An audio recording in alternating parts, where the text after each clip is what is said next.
My name is John Tisbury.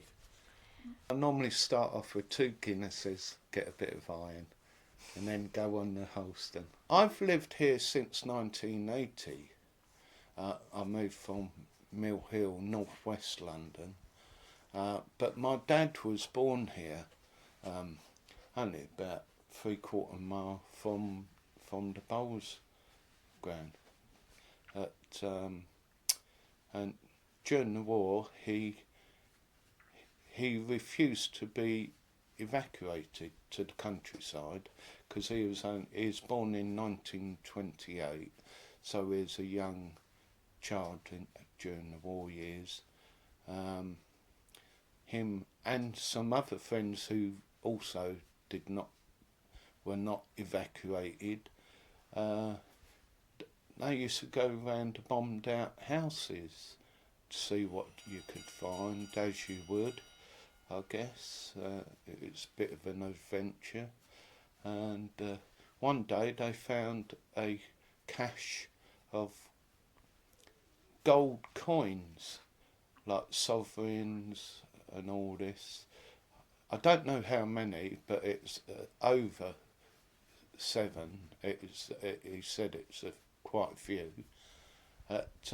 They decided to bury them over at Pims Park, because during the war you wasn't allowed to keep gold. It was supposed to be given to the government to help the war effort, so it shouldn't have been in the house anyway. But they buried it by a tree over in Pims Park, but my dad could not remember what tree it was. He's quite an honest person, so he didn't go back for them, the coins, and over time he's forgotten where they buried them, but his mates may well have dug them up at a later date. We'll never know. The earliest memory was when I was living in Mill Hill, northwest London. My dad used to come over to see his mum and dad. Still lived in Edmonton in Felixstowe Road. Sorry. And we used to come over to this park as a family, and there used to be a real tall slide. I guess it would be about 80 foot high. It probably wouldn't be allowed nowadays, but it was a real good park in the 60s and very early 70s. Had boats on the pond, on the lake. You could hire boats, and the play area had, this giant slide, roundabouts, and all sorts of stuff. And they used to have magicians over here, and Punch and Judy, and so it's a real good park in the old days. Used to love coming over here. I didn't enjoy seeing my grandparents because they used to make me eat dinner. They'd cook a dinner, and they'd put us in a separate room because they'd eat in the living room, and me and my sister, it's normally my elder sister at that time, there'd be Brussels sprouts and I'd be stuffing them behind the piano because I didn't want to eat them, and Joan wouldn't eat them. I'd say, come on, eat these for me. So there must have been a load of Brussels sprouts hid behind the piano. But I enjoyed coming out to the park.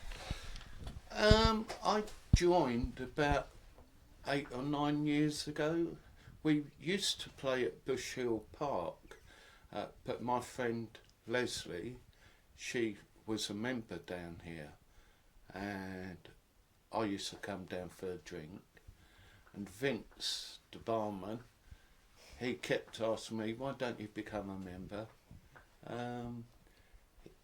He says, half price, you can become a member.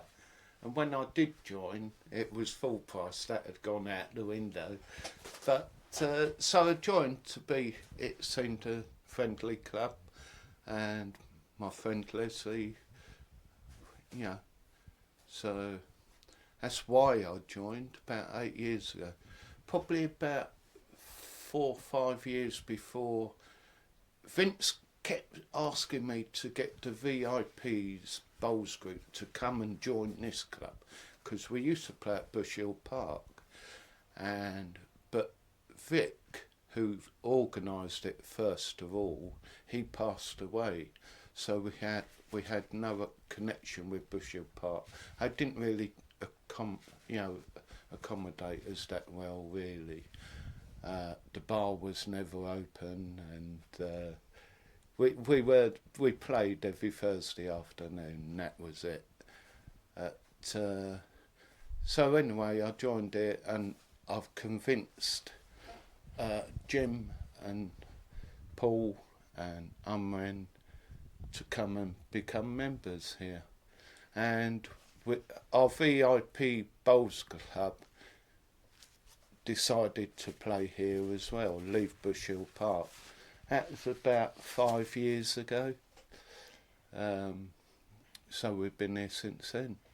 We've got a visually impaired bowls group where someone with a speaker, we use a string so we can, it helps us get the line and that, and someone at the other end with a speaker, we have a pair of speakers.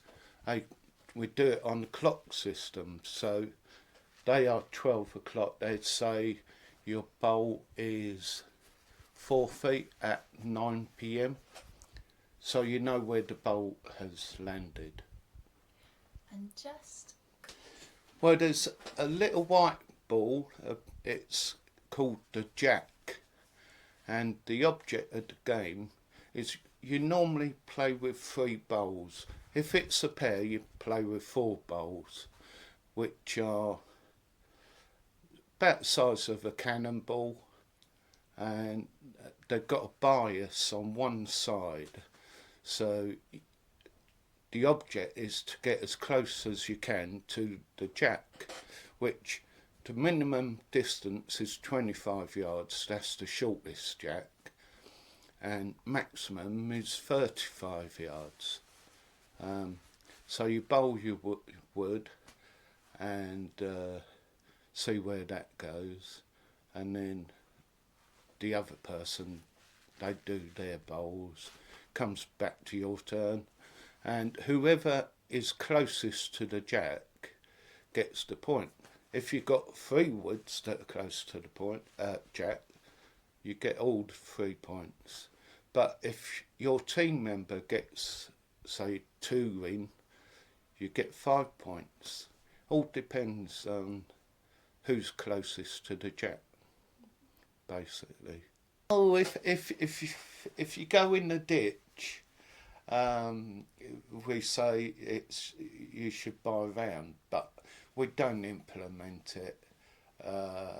If you've really done a bad bowl that goes in the side ditch, that's if you're playing on rink 1 or rink 6, where you've got a ditch on the side that if you go too wide you can go into. We'd say, oh well, if you go in the ditch you buy a round, but we don't implement it. I guess the favourite was against Stewart, and at the time he was one of the top bowlers. This is about 5 years ago, and it's a competition. So it was 18 ends, I believe, and I forget which actual competition it was. It might have been the men's championship. So we had 4 woods each, and I played really, really well, and was leading by quite a margin, and Vince was calling for the match, and it's a lovely summer's day, nice and hot, and but the class of Stewart in the end, on the final end, he got 4 woods in and he beat me. But I did scare him. I played really well that day. It's a pretty friendly club. It's not as formal as Bush Hill Park. We just have a laugh down here, and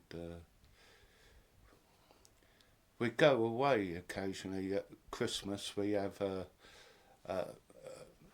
turkey tinsel weekend, go to Friday, come back on the Monday. We haven't done it the last 2 years because of COVID, but I've been on about 8 trips to various places, seaside places mainly, seaside resorts, and normally about 10, 12 of us go and have a good time. But I think that's probably finished because everyone's getting older, and we'll see if it restarts again next year, or the end of this year, hopefully. Well, a lot of bowls groups have finished, especially the park bowls all around this area. They've all finished. We're about the only ones left in Edmonton, and it's a tradition. It sort of deserves to keep going. Mainly, it's English people. So the old timers mostly, because bowls is mainly seen as an older person's pastime, but you do get younger people playing it, which is good. But I'm not sure how long it'll go on for, but it'd be nice to keep this club going for as long as possible, really. There's somewhere for people to meet up and get gentle exercise, really, and somewhere to chat and make friends.